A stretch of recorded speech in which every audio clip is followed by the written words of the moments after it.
Hello and welcome to the Columbia Daily Tribune's Behind the Stripes webcast. This is sports editor Joe Waljasper along with Tribune football beat writer Dave Matter.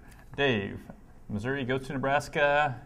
Ouch, 31-17. Yeah. It was really essentially a nightmare first quarter. Pretty much anything that could have gone wrong did, 24-0. From there, Missouri kind of got back in the game, but never really seriously threatened. I guess, first of all, let's look at the defensive performers. Throughout the first 7 games of the year, Missouri's defense had been, I don't know if you'd call them dominant, but certainly stingy. They gave up some yards but not points. This time give up a ton of big plays. Just your thoughts on maybe what went wrong, and does this change your mind about the quality of this defense? Well, I think it has to a little bit. I mean, in football, the great thing is there's only so many games, so you are what you are. I mean, you are what you are most recently, especially. And in that game, Missouri had their run defense that had been really good going into that game just fell apart. And it seemed like guys were in the wrong gaps. They weren't very quick off the ball. They didn't react very well. Out of position. I mean, Roy Helu had 3 touchdowns where went at least 55 yards, and he wasn't even touched on those. So it wasn't a matter of him breaking tackles or being more physical than Missouri's tacklers. They were just completely out of position. I think they took poor angles to get him. They weren't very fast in getting to him. It just looked like a Missouri defense of old that just got chewed apart and would wait for the offense to start trying to outscore the opposition. So just a bad start all around. They got better as the game went on, but at that point it really didn't matter, and Nebraska didn't have Taylor Martinez in at that point. So just a bad game overall for that group. And even at the end, when Zach Lee is in the game, when Missouri, you really needed to stop him in the fourth quarter when you knew exactly what Nebraska was doing. Right. They still couldn't get off the field. I guess it almost has this weird effect on me that makes me kind of wonder, how are they that good for that long? Because you kind of look at the personnel, and they've really, some of their best players are hobbling to the point where they're just kind of shells of their former selves. Alden Smith is just kind of having to come in and out of the game because his leg is obviously broken and he can't do much. Will Ebner, I mean, when he's right, you can see him just blowing up people. I don't know when the last time he really had a memorable hit. I mean, he's playing on a broken foot, so he's not near what he could be. And then, on the defensive line, there's a lot of spare parts that guys that, if you'd told Gary Pinkel in the summer that some of these guys would be playing, he probably would have pooped his pants. I mean, this is it almost makes you impressed that they were that good for the first 7 games. But I don't know, as you go forward, facing a team like Texas Tech, is it going to be a situation where they're going to end up shootouts with teams, or do you think this is just Nebraska's that good, and now you're back to playing this caliber teams you were playing before? Well, linebacker Andrew Gachkard said yesterday that these back-to-back games against Oklahoma and Nebraska are by far the most physical games he's ever played in. So I don't think Missouri's going to see the caliber of offensive lines that they did the last 2 weeks, especially against Nebraska, much more so than Oklahoma.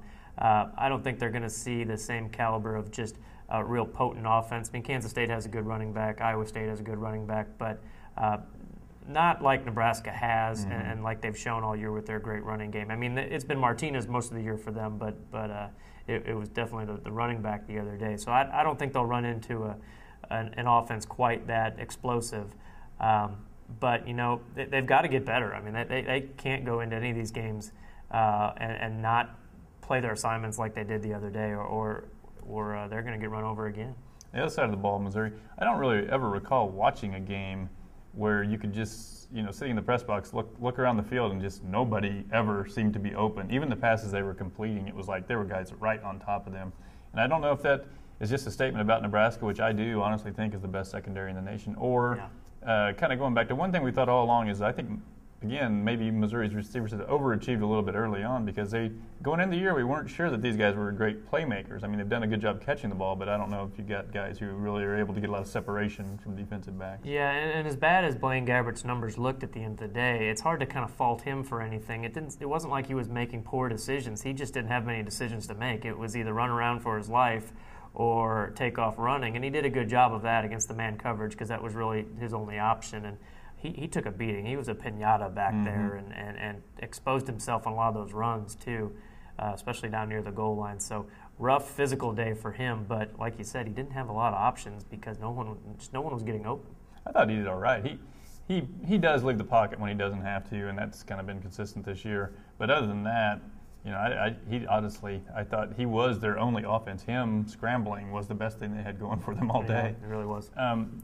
Gary Pinkel, for the second time this year, has mentioned after the fact he wished they would have run the ball more. Now, he does have a headset. He didn't call the plays, but he does have a headset on, so he can affect these things during the game. But it seems like maybe things have gotten a little far from the balance he would like. I mean, what did you think of the game plan against Nebraska, and do you think it's going to be maybe move a little closer back to center for next week? Well, the last time he said that coming out of a game was after San Diego State. He didn't think they ran the ball as much as they could have. And the next week, granted it was against Miami, Ohio, they ran it 38 times for 240-something yards. So maybe that will have an impact. Maybe they'll have more urgency this week in their meetings and practices to get back to running the ball better. Sometimes I think they panic a little bit and they don't have confidence in their running game. Maybe it's because they don't have that featured back power runner that Derek Washington was at times, and they just want to rely on Blaine Gabbert entirely. But he does have that headset on, like you said, and they can make that decision in the middle of the game if they want to. But they only gave the tailbacks 12 carries the other day. One of them was the big long run on to Devin Moore. It went for a touchdown. Other than that, they just weren't really effective, but they didn't really get a chance to either. And when you get behind 24-0, right off the bat, naturally you just think of throwing the ball constantly, but that really wasn't working. So, I don't know why they didn't at least try a little bit more running. At the goal line, it's the second straight week they've gotten down to the 1 yard line and haven't been able to score. This time they get inside the one on first down and they can't score. Right. What is going on there? Do you think they have put in a package where they go under center and kind of go to their jumbo personnel? That had, I would say, mixed results at best. I mean, where do you see the problems lying with the goal line offense, and how correctable is it? Well, part of it is they're just not used to getting compact down there and bringing in the extra linemen, because 98% of the time during a game they're spread out with the big splits and the spread formations. So I just think it's a matter of repetition more than anything. And then those plays down there on the goal line are so magnified, they're so crucial because points are at stake.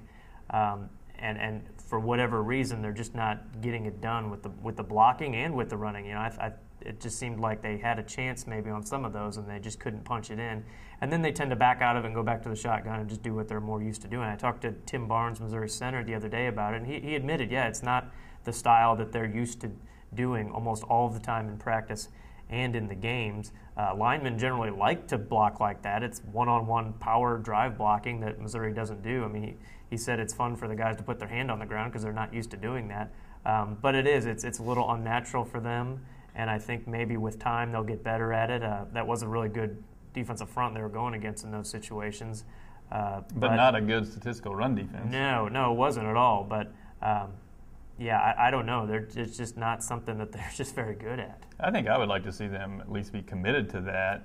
They get down to the one, they try to quarterback sneak it doesn't work, and then it's like, panic, let's throw a dart, let's go a couple plays shotgun, then we're going to try to go back to it. It seems like, are you just guessing, or do you really have a strong plan here of what you think is going to work? So I wasn't wild just about the way that whole, obviously when the plays don't work you complain, but I think you got to at least believe enough in it to say, all right, we didn't get in the first time, but we still have a couple more shots here from 1 foot away. You ought to be able to do it. Yeah.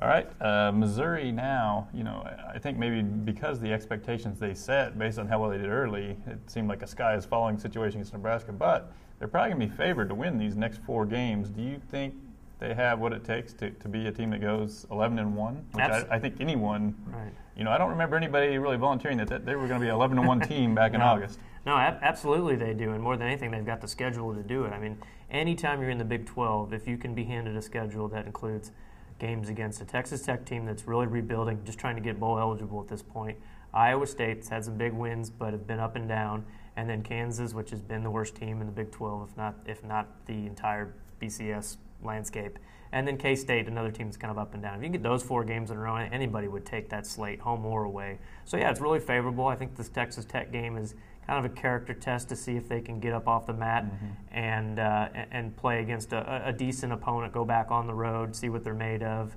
But these 4 teams don't play very good defense. I think in total defense nationally, they're ranked between 91st and 115th. So Blaine Gabbert, I think he's going to get healthy here. His numbers are going to get better here as these games go on. I think the running game will probably get a little bit better. You're going to see the receivers get more open. Offensive line is going to suddenly look a lot better. And part of that's just the schedule. But not many teams around the country played two teams as good as Oklahoma and Nebraska back-to-back. Missouri came out of those 1-1. Now I think they just need to look forward to this final stretch here and make the most of it. As much as people complain about their schedule, I think if you look at it, the computers love Missouri. I mean, I don't think their schedule compared to other people around the nation is so bad. So I think they played the toughest part of it. Texas Tech this weekend, that's a team that's been decimated on defense with injuries. So that's a chance to get well. It's a little bit of a weird place to play. I think it's probably not going to be much of an atmosphere, but that's a game that you probably ought to be able to win in a shootout, if not a dominant affair. And I think the one to watch is the Iowa State game at Iowa State. We've seen some odd things happen up there. Definitely. The only good thing for Missouri is Nebraska also have to go there. So if you're still thinking about winning the North, I think both those teams, that's going to be their tough remaining game. Yeah, definitely. All right, lastly, we've got some viewer mail. All right, this question is from Trevor, kind of something that we touched on a little bit earlier, and a lot of people are talking about this week. But the goal line offense has been a problem for a few years. How will you finally address the area? Well, they are trying some different things. I mean, that's a new formation when they bring in Jack Miners and Justin Britt, put them in the backfield, try to open up some holes there. So that it's not like they're just going shotgun every time with their spread formation. So they are trying something different. I think this week they might just put more urgency into it. Just the tone of Gary Pinkel's voice on Monday. I talked to Josh Henson, the offensive line coach. They're embarrassed by it. I think they're really disappointed, and that they want to see something come out of that. I think they want tougher running for one, and they just want tougher blocking there too. A lot of that just comes down to the will to want to get that extra foot, that extra yard. So I think that'll be a big emphasis this week. All right. Well, that will wrap up this edition of the show. Tune in next week when we will discuss the game at Texas